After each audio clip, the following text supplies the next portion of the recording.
மீடியாவை குறிப்பிட்டு சொல்லணும். ஒரு 10 வருஷத்துக்கு முன்னாடி வரைக்கும் முத்துக்காடா குடிக்கான்னு எல்லாம் ஒயின் ஷாப்லையும் வியாபாரத்தை போட்டு, நான் ஒயின் ஷாப்புக்கு போடணும் இல்லையோ வியாபாரத்தை போட்டு பார்த்துருக்கிற மாதிரி நிறையா போட்டீங்க.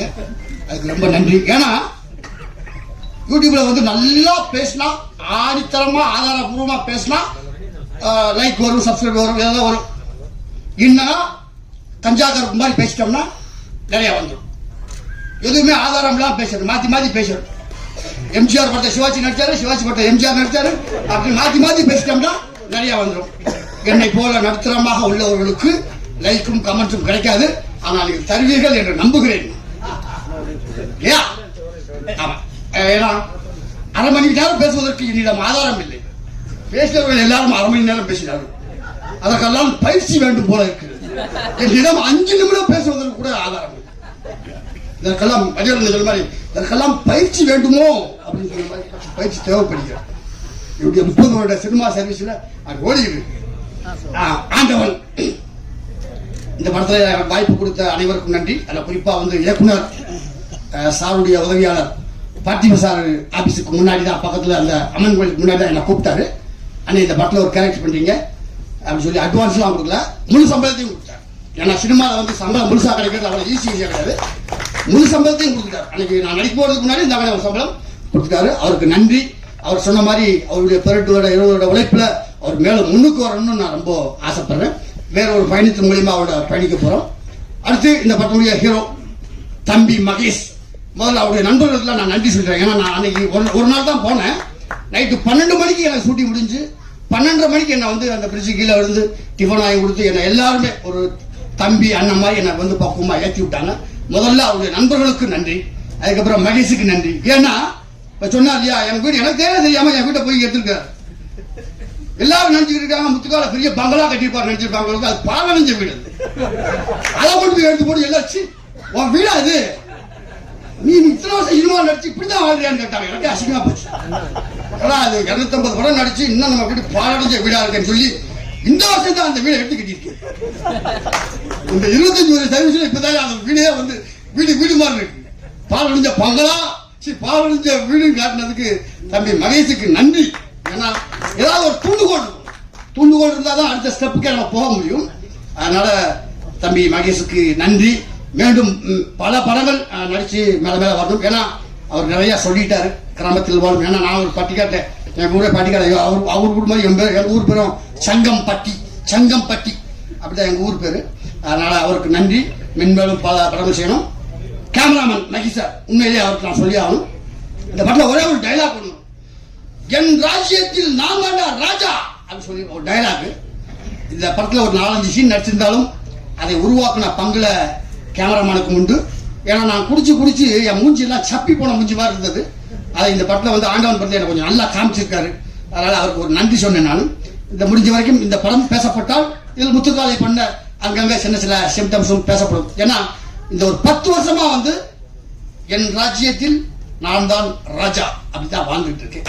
ஏன்னா எனக்கென்று ஒரு ராஜ்யம் எலிவலையா இருந்தாலும் தனி வலையாக இருக்கணும்னு ஆசைப்படுறேன்.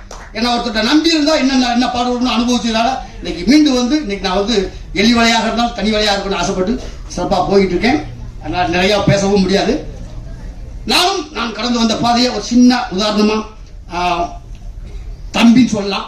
ஏன்னா மாஸ்டர் மகேந்திரன் அப்பா சைக்கிள்ல முன்னாடி உட்கார வச்சு, அதுக்காக எனக்கு வயசு ரொம்ப ஆச்சுன்னு நினைச்ச வேண்டாம், குழந்தையா சைக்கிள்ல உட்கார வச்சு அந்த விநாயகர் ஸ்கூல்ல வந்து உட்காந்து பல்ட்டி அடிக்க சொல்லி தருவார். நான் ஒரு ஓரத்தில் பல்ட்டி அடிப்பேன், ஒரு ஓரத்தில் பல்ட்டி அடிச்சுட்டு இருப்பார். இப்படிலாம் வந்து இன்னைக்கு அவர் ஹீரோவா நடிச்சு, அவர் ஹீரோவா நடிச்ச பற்றி நான் ஒரு 4 படத்தில் நடிச்சிருக்கேன். இதுதான் வந்து இன்னொரு விஷயம் சொல்லணும். திரைக்கதை வேந்தன் நானும் கிங்காங்கும் டெய்லி ஒரு ஃபங்க்ஷனுக்கு போனோம்னா அவர் எல்லா பாட்டுக்கும் ஒரு டான்ஸ் ஆடுவார். அதில் பாக்கியர் சார் போட்டு அவருடைய பாடலும் உண்டு. அதில் ஒவ்வொரு நாளும் திரைக்கதை வேந்தன் எங்கள் பாக்கியராஜ் சார் ஆடி இருந்தால் எப்படி இருக்கும் அப்படின்னு ஒரு டைட்டில் அரைமணி சொல்லித்தான் வந்து கிங்காங் ஆடுவார். அந்த வகையில் சிறு வயசுல நான் ஆகாயத்தில் சென்று கொண்டிருக்கும் விமானத்தை அண்ணாந்து பார்த்த நான் அதே விமானத்தில் ஏறி பயணம் செய்திருக்கிறேன் என்று சொல்லும் வாசகத்தை போல அவருடைய சுவரில்லாத சித்திரங்கள். அன்னைக்கு கூட கேட்டேன், அந்த தீவனை போட்டு ஷூட்டிங்ல கேட்டேன், சார் தூரம் நின்று வச்சுல நீங்க சிலம்பு சட்டை திறந்தாலும் சார் கத்துக்கிட்டீங்கன்னு கேட்டேன். ஜஸ்ட் அப்படின்னு ஒரு வார்த்தை சொல்லி முடிச்சிட்டேன். ஆனா சின்சியரா அந்த கண்ணோட்டம் தெளிவா அந்த படத்துக்கு என்ன வேணுமோ அவர் 2 கப்ப வீசுறத பார்த்தா நான் 3 மாசம் 2 கப்ப வீசுறதுக்கு எனக்கு 3 மாசம் ஆச்சு. ஏன்னா என்னுடைய அடிப்படையே சிரமம் தான். அவர் தூரம் நின்று போச்சு. புரட்சியில் எம்ஜிஆர் படங்கள் பார்த்தா நான் சிரமம் கற்றுக்கிட்டேன். அதுக்கப்புறம் கராத்தேல பிளாக் பெல்ட் வாங்கினேன். சிரமம் கற்று ஜிம்னாஸ்டிக் கற்றுக்கிட்டேன். இன்னைக்கு எங்கள் ஜாகோர் பாஸ் இருக்க யூனியனில் நானும் ஒரு 25 வருஷமா மெம்பராக இருக்கேன்னா அதுக்கு காரணம் அவருடைய தூரம் நின்று போச்சு. டார்லிங்ல கராத்தே சண்டை போட்டது இதெல்லாம் ஒன்றொன்றும் எனக்கு ஒரு உற்சாக டாலி ஏதாவது ஒரு தூண்டுகோல் வேணும் அந்த வகையில். அதே மாதிரி அவருடைய எழுத்துல ஒரு 2 விஷயத்துல எனக்கு பெரிய பெருமை பாக்கியம் பற்றி சொல்லலாம். தேசிய விருது பெற்ற அகத்தியர் சார் இயக்கிய ராமகிருஷ்ணா படத்துல ஒரு மோனோ ஆக்டிங்ல ஒரு 4 சீன் வரும். நான் நடிச்ச ஒரு 10 காமெடியில அது ஒரு காமெடி. உண்மையிலேயே அந்த படம் மட்டும் ஓடி இருந்தால் நான் ஒரு அடுத்த கட்டத்தில் சென்றிருக்கலாம். ஜஸ்ட் மிஸ் அவ்வளவு சொல்லலாம். பட் அதுல வந்து சமீபத்தில் நீங்கள் ரசித்த நகைச்சுவை காட்சி என்ன அப்படின்னு கேட்கும்போது பாக்கியால ஒரு லைன் வந்திருந்தது, ஒரு உற்சாக டானி. சமீபத்தில் நான் பார்த்த படத்தில் ராமகிருஷ்ணா படத்துல சார்லி அண்ட் கோ முத்துக்காலை நடித்த நகைச்சுவை காட்சிகளை பார்த்து ரசித்தேன் அப்படி ஒரு லைன் இருந்தது. அந்த லைனை வச்சே நான் வந்து 25 படம் நடிச்சேன்.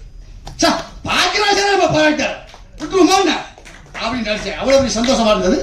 அதே சொன்னாலே ஆகாயத்தில் சென்று கொண்டிருக்கும் விமானத்தில் அதே மாதிரி அவருடைய படங்களை பார்த்து ரசித்த நான் அவருடைய இயக்கத்தில் 6+2 அதில் ஒரு பிச்சைக்காரனா நான் நடித்தேன். உண்மையிலேயே 5 டேக் 6 டேக் போச்சு. வேற யாரும் வந்து என்னையா நீங்க போயா வேற போடியா அப்படின்னு சொல்லுவாங்க.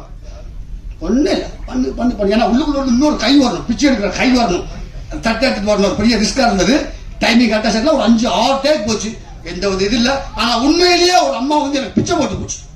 சப்வேல வந்து எடுத்தோம், பிச்சைக்காரனை எடுத்தேன். ஒரு அம்மா பிச்சை போட்டு போச்சு. நான் சார்ட்ட சொன்னேன், சார் ஒரு அம்மா எனக்கு பிச்சை போட்டுச்சு. கரெக்ட் ஒரிஜினலா ஆள்கிட்ட போட்டுருக்கு. பார்க்கறதுக்கு பிச்சைக்காரன் நீயும் ஒரே மாதிரி இருந்த போல நினைச்சுவாங்க.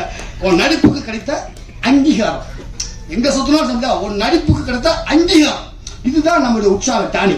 அதே மாதிரி இந்த ஆண்டவன் படத்தை வாழ்த்த வந்திருக்கும் கலைவேந்தர் அவருடைய வாழ்த்துக்கனால தம்பி மகேஷா இருக்கட்டும், இயக்குனர் கண்ணன் சாரா இருக்கட்டும், எல்லாம் வந்து இந்த படம் மாபெரும் வெற்றி அடையணும். இதில் நடித்த நடிகர்கள் எல்லோரும் ஏன்னா கிராமத்தில் உள்ளவங்க எல்லாத்தையும் தனக்கு உதவி செய்த. இப்போ நான் ஒரு தொடர் ஒன்று எழுதியிருக்கேன். அது புக்கா வந்து இந்த மாசம் 18ஆம் தேதி ரிலீஸ் ஆகுது. எனக்கு கிடைச்ச ஒரு சின்ன ரீல், ஒரே ஒரு லைன் கிடைச்சு.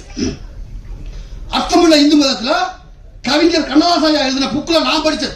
அதுக்கப்புறம் தான் தெரியும் அதை வேற ஒருத்தர் எழுதியிருக்காரு. ஆவீன மலைபொழிய இல்லம் வீல, ஆவீன மலைபொழிய இல்லம் வீல, அகத்தடியால் மெய்நோக அடிமை சாக, அகத்தடியால் மெய்நோக அடிமை சாக, மா வீரம் போகுதென விதை கொண்டோட, மா வீரம் போகுதென விதை கொண்டோட, இடையில் கடன்காரன் மறித்துக் கொள்ள, சாவோலை கொண்டு வருவன் எதிரே தோன்ற, கள்ள ஒன்னா விருந்து வர சர்ப்பம் தேண்ட, உழுதுண்ட கோமான் உரிமைக்காக குறுக்கள் வந்து தட்சணை குடி என்றாராம். இதெல்லாம் ஒரு மனுஷன் பண்ற கஷ்டத்தினுடைய வழிகள், கஷ்டத்துடைய வழிகள். இந்த வழியை தாண்டி தான் ஒவ்வொரு மனுஷனும் வாழ்ந்துகிட்டு இருக்கான் அப்படின்னு அர்த்தமுள்ள இந்து மதத்துல நான் படிச்சேன். அது ஒரு கண்ணதாசன் தான் எழுதிருக்கான்னு பார்த்தேன். அவர் கீழே ஒரு லைன் எழுதினாரு, இல்லை இது ராமச்சந்திர கவிராயர் எழுதுனது. அந்த வாசகம் யார் எழுதுனாங்க, அது என்ன கருத்து சொல்லுச்சு அதுதான் முக்கியம். நான் கூட சில மேலையில் பேசுவது, பட்டினி கிடந்து பசியால் மெலிந்து பால்பட நேர்ந்தாலும், கட்டுடன் தளர்ந்து கை கால் மெலிந்து கீழ்நுழைத்தாலும், கெட்டு நடு தருவோடு வீழ்க்கே வந்தாலும், நான் எட்ட நினைத்த காரியத்தை செய்து முடிக்காமல் விட்டு விடுவேனோ அப்படின்னு சொல்லி நிறைய மேடையில் பேசுவேன். ஏன்னா இதெல்லாம் தோண்டு போன நண்பர்களுக்காக ஒரு உற்சாகம் அப்படி கொடுத்ததுனால தான் இன்னைக்கு நான் ஒரு 300 படம் நடிச்சிருக்கேன்.